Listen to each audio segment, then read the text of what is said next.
നമ്മുടെ മനസ്സ് എപ്പോഴും കൊതിക്കണേ എന്താ? ദൈവത്തിൻ്റെ സംരക്ഷണമാണ് അല്ലേ? ഇപ്പം തന്നെ ചില ആൾക്കാർ പിള്ളേരോടൊക്കെ അപ്പോൾ ആൾക്കാർക്ക് ഒരു ഉള്ളിൻ്റെ ഉള്ളിൽ ഒരു സംരക്ഷണം, പ്രാർത്ഥന ഒരു സംരക്ഷണം തരുമെന്നുള്ളൊരു ബോധമുണ്ട് നമുക്ക്.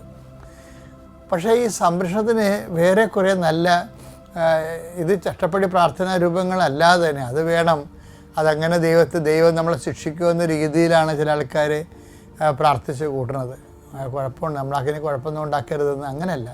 അതൊരു നല്ല നിലപാടല്ല, ആരോഗ്യപരമായ സമീപനമല്ല.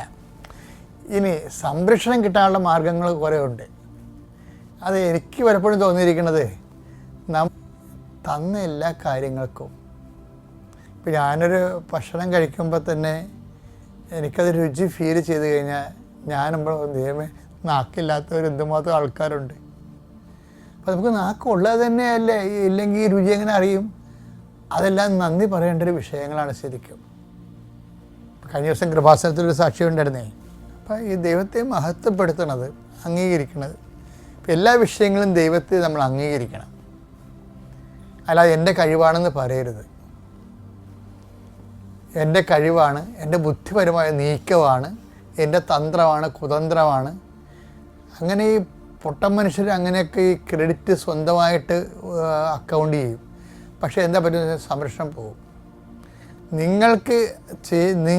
നിങ്ങൾ വഴി, നിങ്ങൾക്ക് ജന്മവും ജീവിതവും തന്ന ദൈവം വഴി നിങ്ങൾ എന്ത് നേടിയാലും അത് ദൈവത്തിൻ്റെതാണ്. അങ്ങനെ ചിന്തിക്കുന്നവനാണ് വിശ്വാസി എന്ന് പറയണത്.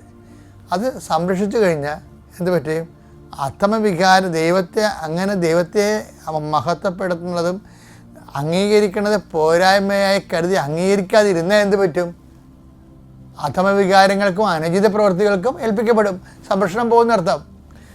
അപ്പോഴേ ദൈവത്തെ നമ്മുടെ ജീവിത മണ്ഡലങ്ങളിൽ നമ്മൾ നേടുന്ന നേട്ടങ്ങളിൽ ദൈവത്തിൻ്റെ സാന്നിധ്യത്തെ നമ്മൾ വിളിച്ചു പറയാതിരുന്നാൽ സ്വാഭാവികമായിട്ട് സംരക്ഷണം പോകുമ്പോൾ എന്ത് പറ്റും?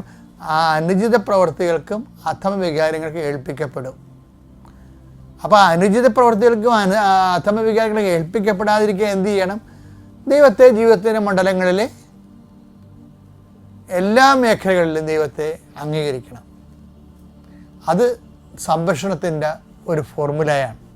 ഇനിയെങ്കിലും ജീവിതത്തിൻ്റെ ഓരോ വിഷയങ്ങളിലും അതിൻ്റെ ക്രെഡിറ്റ് സെൽഫ് ക്രെഡിറ്റായിട്ട് നിങ്ങൾ ക്രെഡിറ്റ് ചെയ്യാതിരിക്കാനാണ് നല്ലത്. മറിച്ച് എല്ലാം ദൈവത്തിൻ്റെ ഉപരിമഹത്വത്തിന്. ഞാൻ for the greater glory of Jesus Christ എന്നും പറഞ്ഞ് നമ്മുടെ ഇഗ്നേഷ്യസ് ലയോളയും ഫ്രാൻസിസ് സേവറും കത്തുകൾ എഴുതുമ്പോൾ ആദ്യം എഴുതുന്നത് കർത്താവിൻ്റെ നാമത്തിൻ്റെ ഉപരിമഹത്വത്തിന്. അത് എഴുതിയിട്ടാണ് അവർ ബാക്കിയുള്ള കാര്യങ്ങൾ എഴുതുന്നത്.